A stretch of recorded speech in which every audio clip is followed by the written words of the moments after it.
AI is going to impact. I don't need a summit to say that it will impact. How do we face that impact and how do we normalize that impact, regulate that impact is what we are expecting out of the AI impact summit.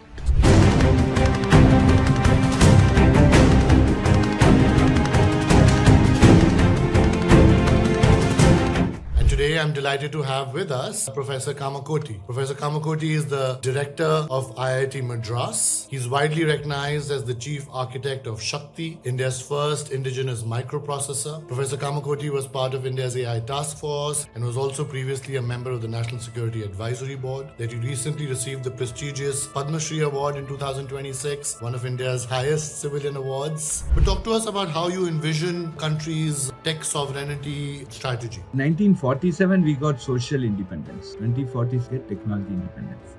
Unless we are technically independent, we are going to suffer. Yeah, we must have our own sovereign model. There's no second thought about it. The amount of money being spent or the importance given to R&D, that's where India has lagged in some ways on the R&D piece. In the area of AI today, nobody understands how the basic underlying neural network works. So today, academia and research wing of organizations alone can support this because the basic building block itself is abstract. The spending on R&D to develop AI will increase, and so people must start doing PhDs. Do a PhD so that you prove to the world that you are creative, you are innovative, you can do out of the box thinking, you'll get better jobs.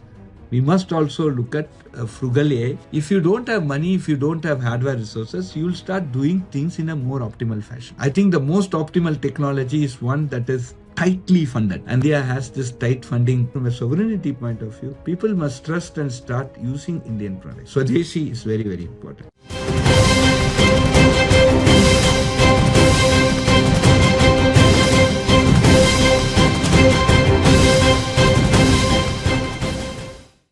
Hi, and welcome to today's episode of the AI Futures podcast series that we're doing in the run up to the India AI Impact Summit, where we're bringing you some of the world's best thinkers on AI from academia, research, the corporate world, the startup world, as well as the world of policy in the world of AI, as an intellectual prelude to the AI Impact Summit.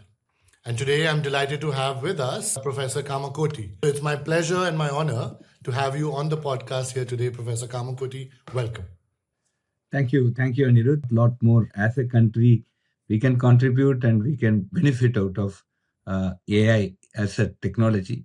So I'm very happy to take up this question, and it's a very nice way that I reach a lot more people because any technology, Anirudh, for it to succeed, the end user must adopt it with confidence, adopt it with trust, and adopt it with a big belief that it will help them in their career, in their day-to-day life, right? And I think reaching out about a technology, reaching out to the public and basically talking about is very, very important. I think that's the biggest role of an technology person and an academician. And so I'm very happy. Thank you very much for giving me this opportunity to reach your vast audience. No, it's our honor, really. We're looking forward to discussing many of the topics that you've just mentioned, including, building trust in the technology, driving adoption, and really using it for good, which is, of course, a key pillar of the India AI Impact Summit as well.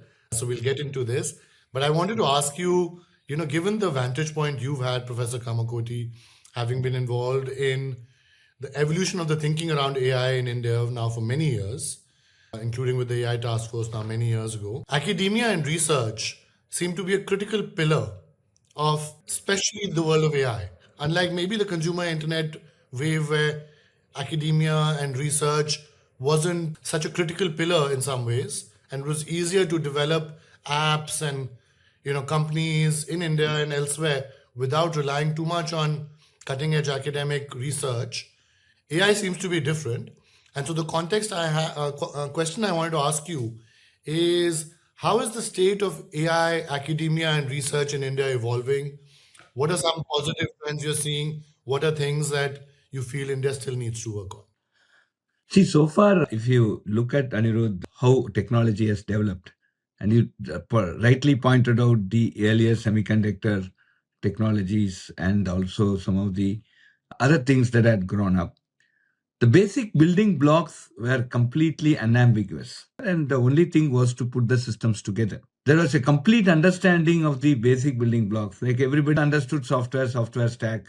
As long as the basic things are clear and you know how to build it, yes, you don't need that much of academia, right? So if you look at some point, say till 2004, right, when computer architecture was built, academia was given least care, in my opinion, because because technology was scaling. So these are helping. At 2004, when the power hit, right, because chips were not able to, dissipate that much power, and laptops started burning, and there are some proofs there. Then again, the academia came in because now the basic block now is started shivering, started shaking. The foundation starts shaking. In the area of AI today, nobody understands. A lot of people are still dwelling on understanding how the neural networks, basic underlying neural network, how it works. When you say deep learning, what is inside, how it works. Even the person who have created it is struggling to answer such questions. We give probabilistic answers. So when you say I have to do an analytical modeling, then academia comes in. So today, academic research and research wing of organizations, see, alone can support this because the basic building block itself is abstract. People are trying to understand what is happening there and what is going on in that.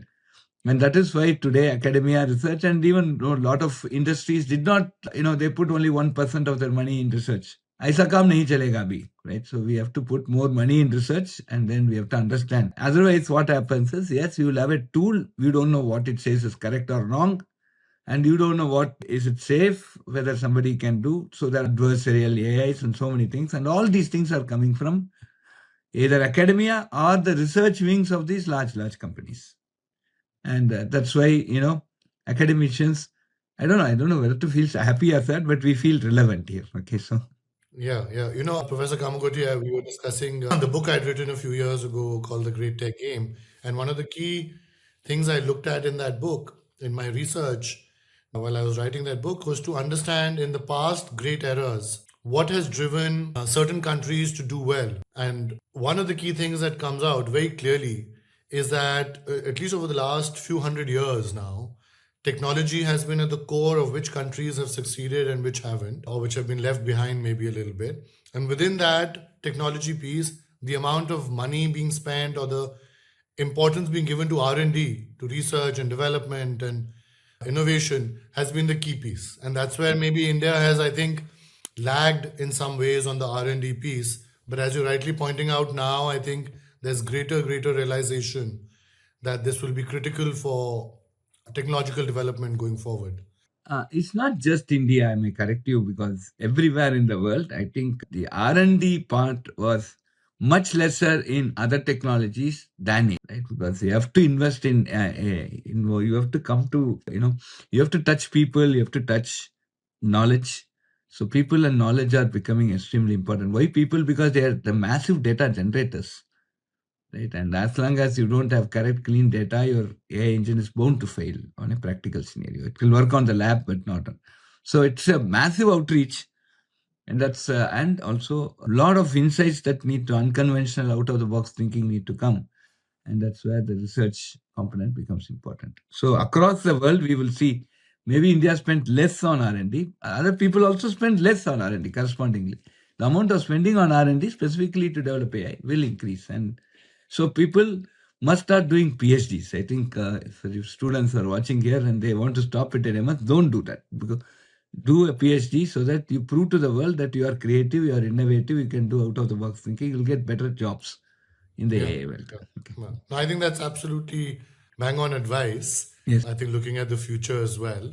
But tell us, Professor Kamakoti, how are you seeing the state of academia and research in India in the world of AI evolve? Over the last few years, there seems to be a lot of movement. But talk to us about how that landscape is evolving.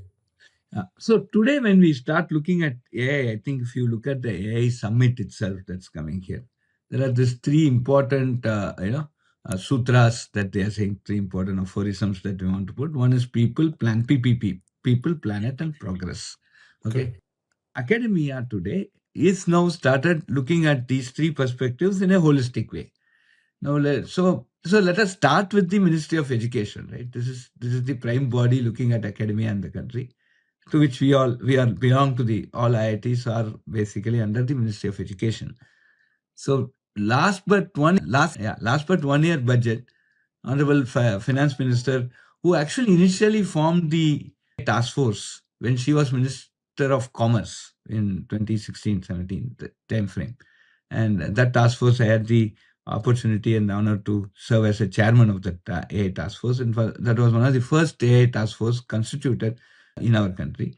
So we made some recommendations there, right? So how it will be benefit. So subsequently, it so happened that Madam Nirmala Sitharaman, she actually in the last but one budget announced that there'll be 3 centers of excellence in AI in academic institutions.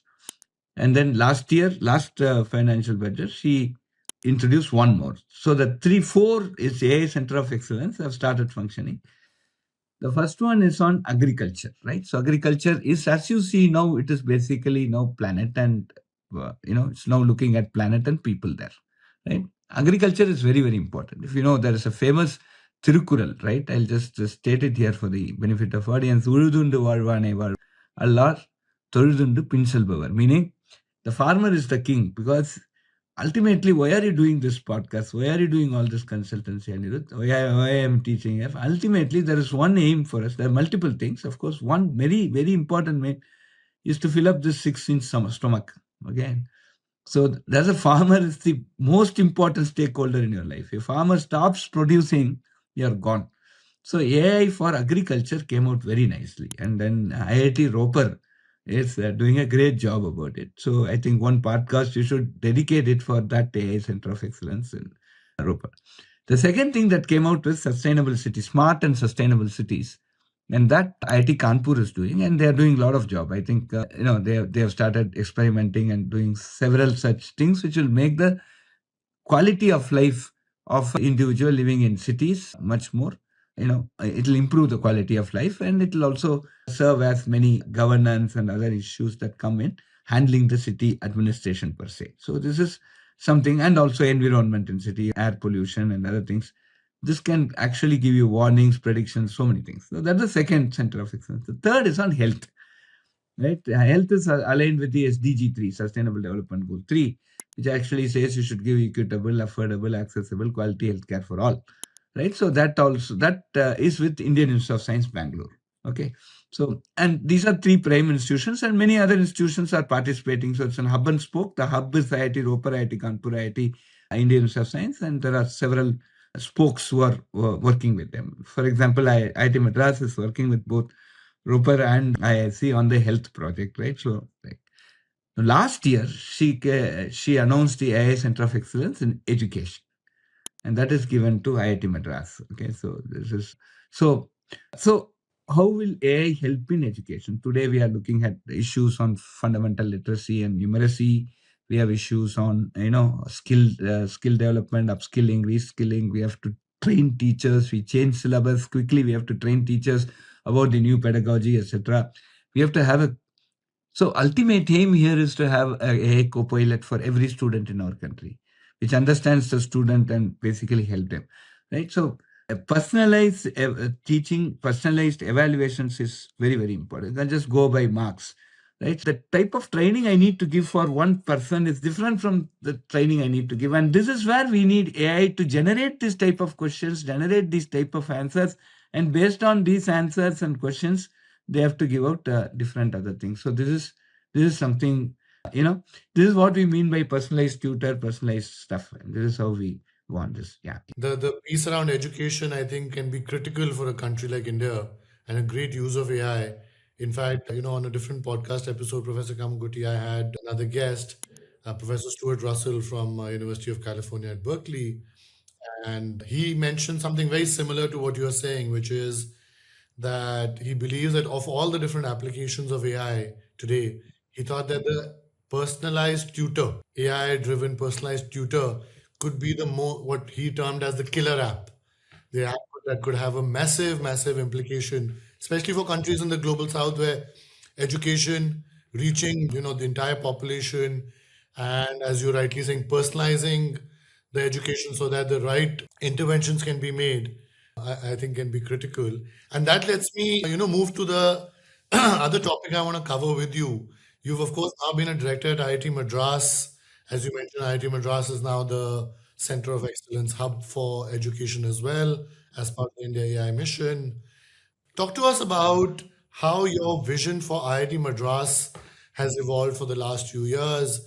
People, of course, will have heard, for those who are not familiar, that IIT Madras has become a great example of an institution that has combined research, academia with now startups and innovation, including in deep tech startup space. So tell us about how that's evolved and what lessons maybe you could offer from that experience for other countries as well as other institutions in India, but also importantly from the perspective of the India Impact Summit for the global south. Okay. So several lessons that we learned. See, one of the important thing is one of my biggest worry, and it continues to be, of course, a little bit subsidized. It has subsidized a bit now. Is today we are looking at core technologies, right? And core technologies are needed for Viksit Bharat 2047. There is an expectation. See, as you know, right, IITs are run by taxpayers' money, and the government has all the thing to they are expecting something big from these IITs to contribute to the growth of the nation, and it's quite logical and reasonable to have that expectation. So what we need to do, so we have been thinking about that in a very big way. And see, once we start thinking in that direction of Viksit Bharat 2047, because a single focus, right? 2047, even year, milestone, deadline, everything is fixed.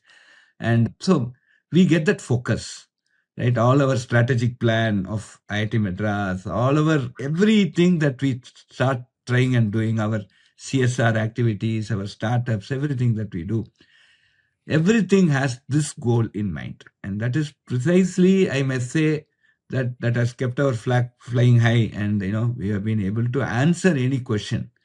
So today suddenly, if there is a query on, oh, this country is doing this, then we have an answer saying what we are doing in return, because we have thought over it and we are trying to push it. So this is the beauty of aligning ourselves with this very noble goal of Viksit Bharat 2047. And this basically gives us two important. The first is that if we, for example, if it's a computer science student, we invest around 4 to 5 lakhs a year for that student. So the education is subsidized in IIT, all right? Very highly subsidized in IIT. So, but if I similarly look at a biotech student, we invest around 12 lakhs a year. But if a biotech student actually goes for high frequency trading or come even to a computer science job, then this entire 12 lakhs that I have invested per year, right, is going for, it's wasted, right? It's a national waste, right? So that way, right, it's a waste of taxpayers' money. So this is something that has been picking up. And I must tell you, see, today, COVID was stopped because of a biological scientist. Of course, computer scientists could have played a role in, using data analysis, etc. But the real solution came, the core nucleus of the solution came from biological scientists. So we need to be very clear that our core areas are protected, and people who are trained in that core areas must work in that core area. Yeah, right. So if 20% of my graduating class are CXOs, CEOs, I think we have made a very big impact there. Yeah. Because people, and so what has happened now, this patent a day scheme of IIT Madras, 2018 we started. We are now seeing this, we keep on repeating patent a day, patent a day, patent a day several times. And I myself initially thought maybe people thought it was a joke, then it became a serious joke, then it became something like, okay, possible. But today it has become a habit.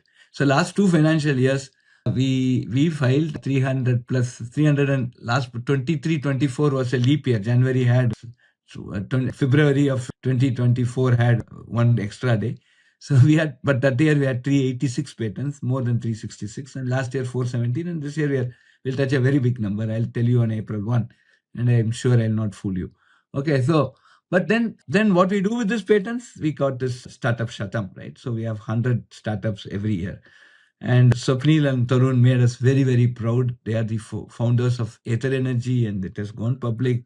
A few thousands or for a lakh of money that we had given them.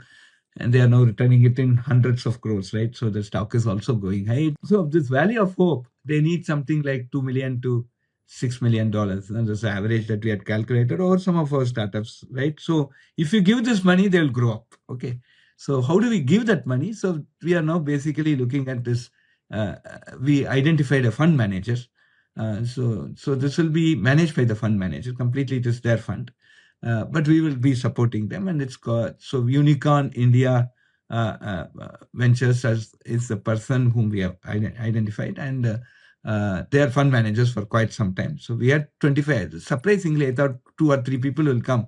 We had 25 plus fund managers showed interest to work with IIT Madras. That itself. The funds for this venture fund have come from the universities. No, have will come. Now just we have announced, then they have to go for SEBI approval and other things, and there are a lot of things to be done. In another 3-4 months, we'll be launching it. So as say we announced it, and now we'll be launching it in 3-4 months from down. And we are looking at 600 crores as the fund, plus another 400 crore green shoe, right? So it will come. And then of course you know more about it. And this fund will come from lot of sources. It's not just our alumnus. Of course, alumnus will play a role. We are also telling alumnus, we gave you Saraswati, we'll also give you Lakshmi now. Grow with us. Okay? And whatever profit you do, a bit of it, please give back as donation for us to further nurture the startup. So it's very, very well. So the whole feel is good. And we are already seeing a lot of alumnus have called me and said, once the fund opens, we will commit. He said, so yes, you should commit and take it forward. Well, now we give that confidence to these young kids. Hey, become entrepreneur. Sir, where is the protection? Yes, you can patent it. Where is the startup? We will help you that with startup. We have this innovation entrepreneurship stack because we wanted me to talk to what the other institutions can do.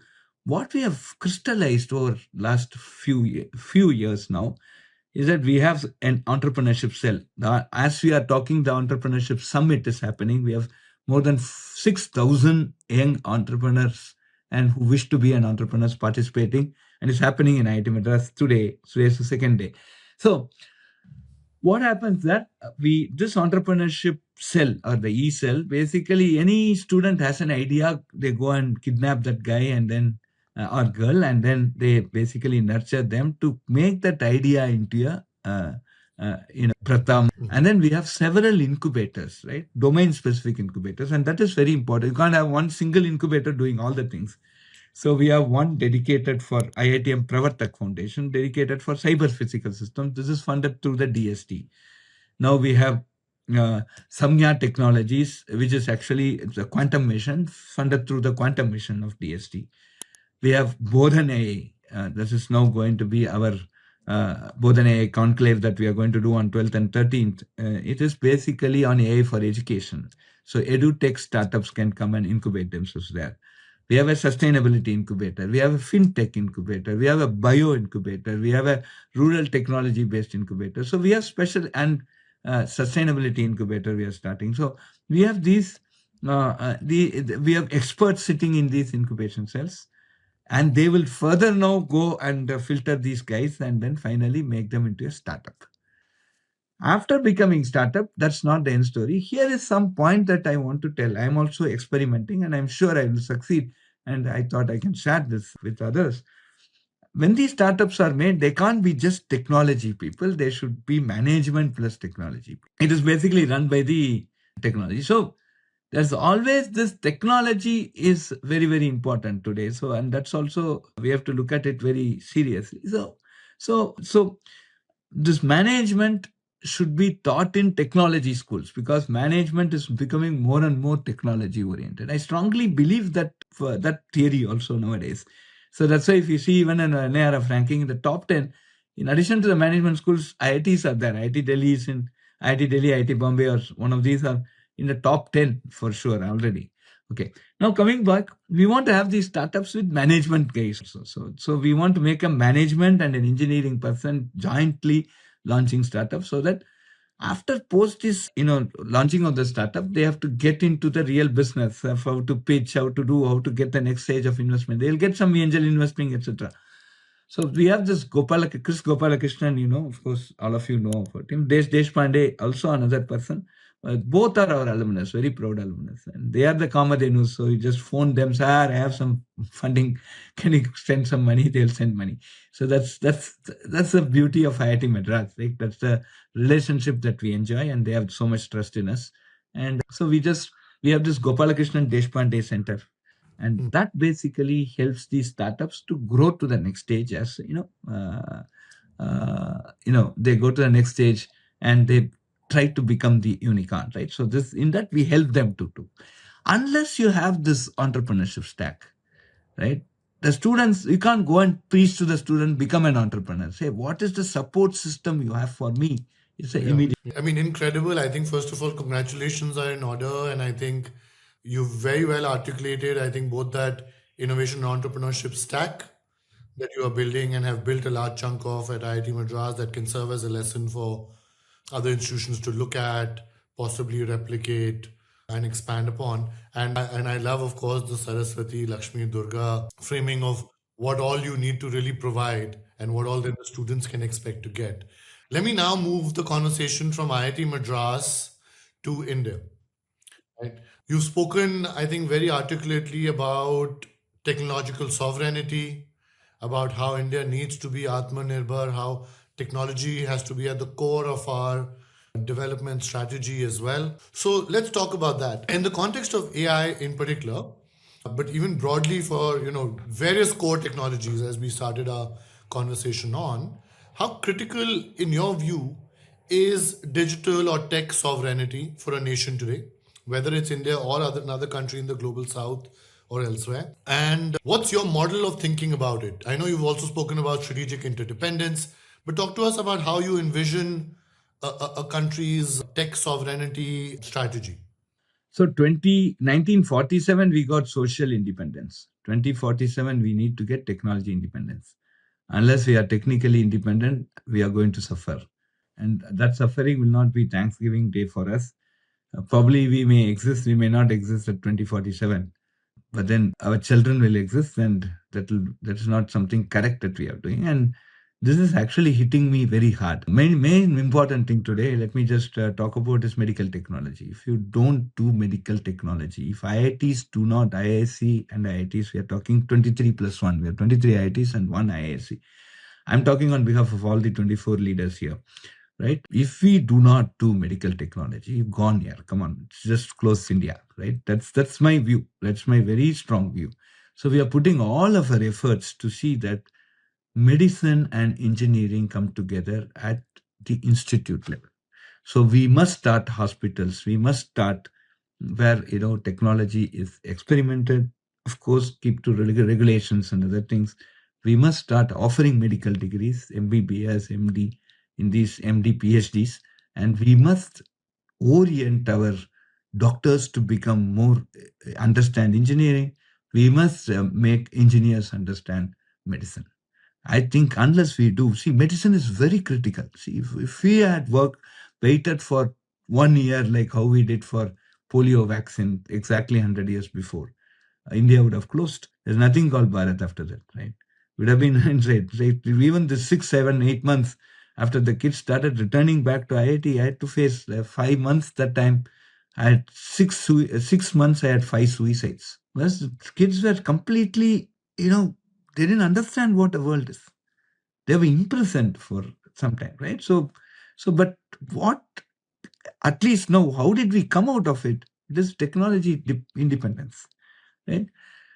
Doing everything by ourselves is going to be difficult in this very big world. So every system is complex. So instead of taking technology independence, we should talk of technology interdependence, right? We should now say interdependence. So that is very, very important. So, but that interdependence is different from dependence. Dependence means 90% somebody else is giving, I am putting 10%, then it is dependence. It's one way, correct. Goal. And that also keeps the entire world together. I think that is very, very important. And for that, we need technology sovereignty, right? We need all the critical things must be there. Why I started talking about medicine is today it's becoming extremely costly. Somebody lands up with cancer stage 4, and if they don't have 50 lakh of insurance, they're gone. They lose their life, right? Treatment is very, very costly. If you just go for some other, smaller treatments, the chance of survival is very less.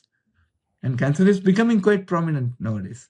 And just one disease. Now we have several such diseases, several such neurological disorders, several such clots, cardiac, what not, yeah. Come on, human body, you understand the most complex creation of the world, right? And very few people are understanding this human body. So IIT Madras today has a wonderful department of medical sciences and technology, and we are working to get a major hospital Yeah. and give them a platform so that they could express. So some investor, some people will see, and more your viewers see, they will also adopt. For startup, two eyes.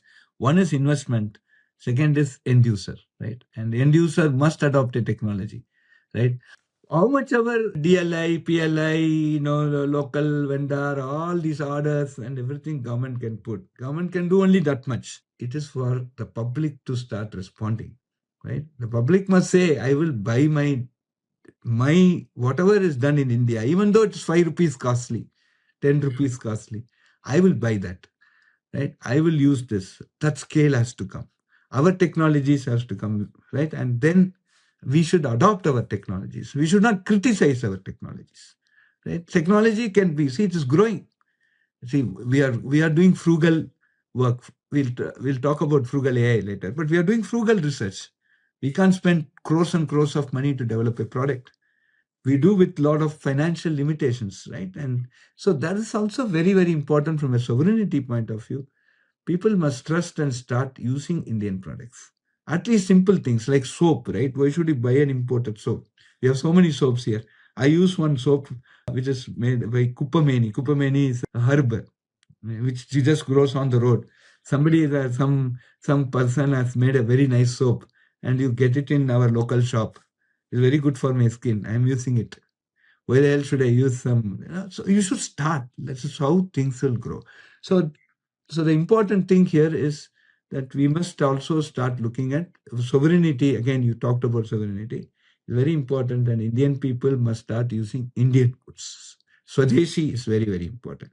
And slowly we must start maximizing the indigenization, right? So, right. Coming back to some of the things that IIT Madras is doing and in the country we are achieving, we are now getting in the rocket technology. We have Agnicool, which has done 3D printed rockets. We have a patent that supports it. Of course, Aether Energy is an example. We are going lab grown diamonds. We have this E-plane happening there. We have Tutor Hyperloop that's also happening.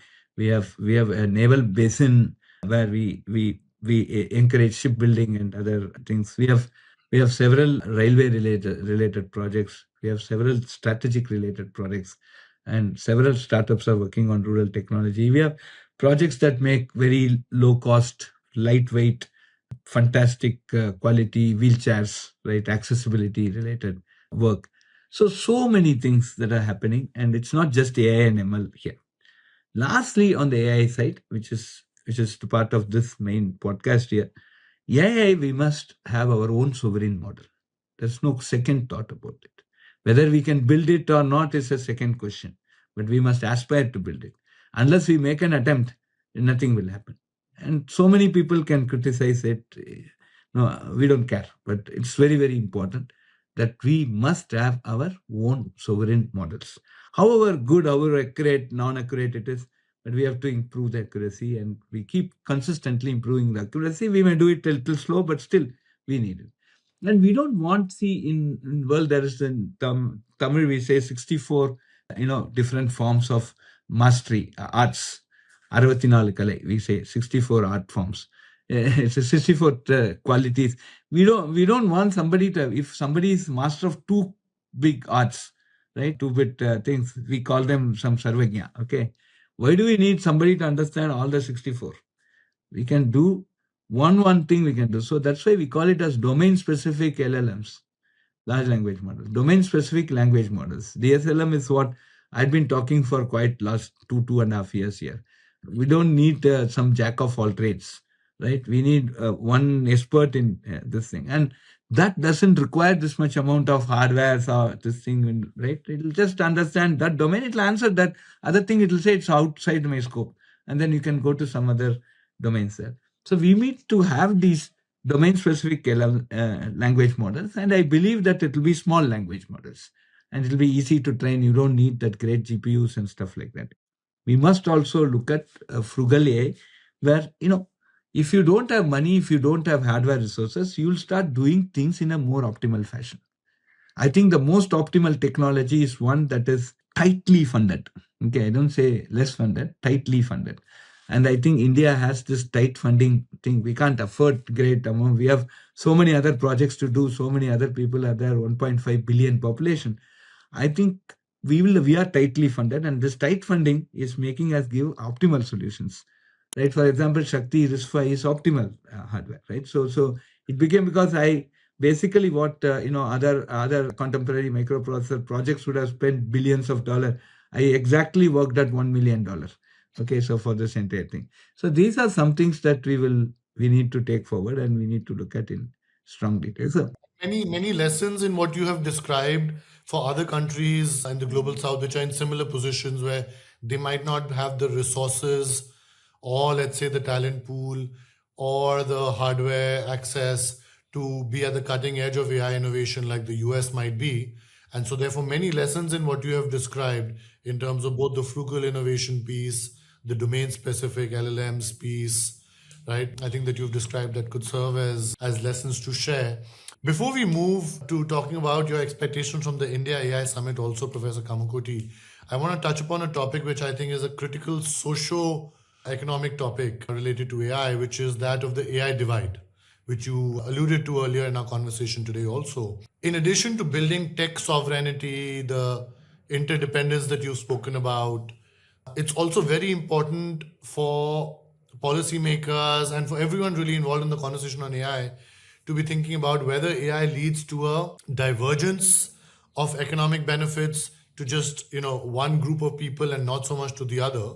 The so-called AI divide, where some people get left behind and do not benefit from the fruits of AI.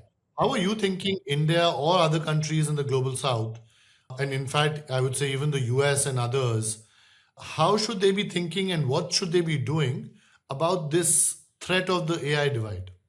see, nature is for humans' need, not humans' greed. And that is one a very, very important lesson that we need to learn here. So let us not keep on over projecting AI and say we'll do that, this. Let us look at the need of today's need and use AI for that. Correct? If you just overdo this, then basically it will have its own negative repercussions. And already you don't have energy. I was told that several data centers are set up and they are not powered up. Correct? This is Energy okay. has become very quickly in the last Very year and a quickly. half, quickly the major. Quickly, and so this is something very, very important. So we need to prioritize where we are going to use AI, whichever technology, and prioritize and build technologies to solve those problems, and look a bit futuristic also, right? But then not try to solve something that is non-existent and that is not necessary, because that is going to have some negative repercussions like what we are seeing now. So this is sort of the single point or single, and that's the way I also look at IIT Madras growth also. What is it necessary today? See, I am going to invest on, put a lot of time on getting these startups up because I want core fellows to stick into core. It's my idea, then I stick to my core area, right? So core engineering people. So that's my necessity. So I am doing this, and whatever we are doing is aligned with that necessity. So this is one single point advice I have. And global south, of course, India will play a very important role. So I had options of starting campus at several points in the world. So, but we were the first to decide, and very quickly we decided, and we wanted to go to Africa because we share a lot of, joy and sorrow with them. We have similar cultural relationship. We are very tightly coupled, and all that we thought that will happen has happened. All positive things has happened. Nothing negative at all. And so, global south is very dear to our heart, and we will take it forward. Yeah. And how do you think about not just inequality between, let's say, the technologically advanced countries in AI versus the global south countries, but more importantly, within the countries, right? I think you've spoken about this a little bit. One of the key issues that any country, especially a large country like India, could face with technology is this rural urban divide, or that some users adopt it versus others that don't, and that then starts to create a gap in capabilities, gap in economic benefits. How are you thinking that a country like India could ensure that this kind of rural, urban, or some part, like what people sometimes say, Bangalore is the shining tech hub in India, but then you still have a state that is maybe not involved in the what I've called the great tech game. How do you think of that divide within the? From an AI perspective, of course, there was a digital divide because of lack of internet, lack of this thing, and I think that is pretty solved nowadays, right? So everywhere we get good internet facilities. We Yes, have and now electricity Bharat now. through some frugal means, like a mobile phone, right? So the mobile phone is sort of people can even skip lunch, dinner, but then they can't skip mobile, right? So that's that stage it has come, and mobiles are becoming quite with 15,000 rupees you can get a good smartphone which can serve your purpose. Probably you will not see HD TV there, but it'll Yeah, serve your and you that's can right. get Now it. you have the unified payment interface for those who Yeah, might not be yeah, familiar. it's Generation gone to coming the in. least Yeah, level of all of so them for the anyway you just API. and they can make applications and then they can quickly deploy. So all the projects that we are taking, all the funding that is going to come must orient themselves to becoming giving out a DPI which will be useful for application development on top of it. So it becomes a very good basic building block, right? So like UPI. So UPI is a very interesting example. And once we follow this approach, this divide, we can we can certainly avoid division. Yeah, yeah. Let me now, we've taken up a lot of your time, Professor Kamakoti. Let me now ask you, with all these issues that we've discussed around AI, education, research, technological sovereignty, interdependence, as you described it, and now, of course, the AI divide. What are your expectations from the India AI Impact Summit? It's the first summit, of course, that's happening in the global south. But what do you expect, and what are your hopes that can come out of the summit? Yeah. So my only single hope is that we must all understand, we must all agree to collaborate, agree to come on to common denominator. So it's not something like I'm pretty see if people talk to India about decarbonization, my one point answer is when we were dissipating or we were just sending out 3% of the gas, emitting 3% of the emission of the world, when other parts of the world were contributing, say, 38% to 50%. Those people now coming and educating India about gas emission is, I feel, I don't know, I'm not quite comfortable. I don't know, I don't have a word to describe it. So let us all see, don't do mistakes and then come and preach the world how to avoid doing it. Correct? And that is something that we need to come out during this summit. Right? Understand what is there. Let us all work together. That's Vasudeva Kudumbakam is what I repeatedly say. This also like, Vikshit Bharat 2047. One earth, one future, one family. Believe in it. Then only there is something called united development. You do all the nonsense and then come and tell us what is sense, right? That is not good. I think my clear understanding this AI Impact Summit, I hope all of us will understand our responsibilities. AI is still in the nascent stage. We should not use it for wrong things. We should not poison models. We should not have adversarial AIs. We should put all the protection. We should not give out tools. Suppose I have an algorithm that could decrypt, say, AES, right, and encryption. I don't think I should have an ethical responsibility not to reveal that. Because it will kill all the passwords in the world. Correct? Simple example I'm giving you. So we must understand responsibility and all of us collectively should be responsible. You can't do all your things and then come and say, India, stop it, right? So that's not correct. And then keep us in the, receiving it. So this is a single point agenda I would like to have in this AI Impact Summit. AI is going to impact. I don't need a summit to say that it will impact. How do we face that impact and how do we normalize that impact and how do we regulate that impact is what we are expecting out of the AI Impact Summit. Correct. And how do we collaborate to create the positive impact? Collaborate, Yeah, yeah, yeah, right? yeah. No, otherwise, I Correct. think there's this Yeah, I'm definitely. No, thank you so much, Professor Kamakoti, for this, I think, articulation of, your vision for IIT Madras, for entrepreneurship among students, and so much more. We end every podcast with two quick questions. So I'm going to ask you that for our listeners, for people who are listening to this podcast, including students. Tell us a book or two that you would recommend our viewers read. One. And second, also, please give us some recommendations for podcast guests for the future who you would recommend we bring on the podcast also in the future. Yeah, so I think number one is books. Books wise, I think you should look at there's a book on deep thinking by Kasparov, where artificial intelligence ends and human intelligence takes over, right? And that the line is getting shifted as we go. What we thought today is AI is not tomorrow's AI. It's done deal for that, right? So the deep thinking is a book that I strongly recommend.